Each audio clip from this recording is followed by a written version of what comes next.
Herkese merhaba arkadaşlar. YouTube kanalıma hoş geldiniz. Bugün yine arabamızla uğraşıyoruz. Evet, saat biraz geç oldu ama anca başladık. Ellerimizde işler vardı. Çak ses yapıyorum be. Hey. Çok ses yapıyorum be.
Düştüm mapus damlarına, öğüt veren çok ol.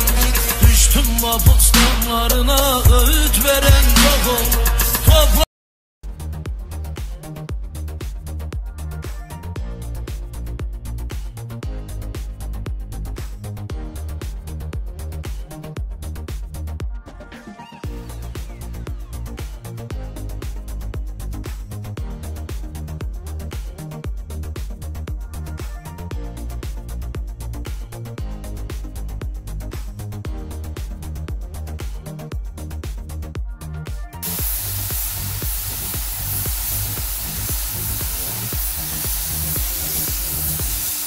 Sus.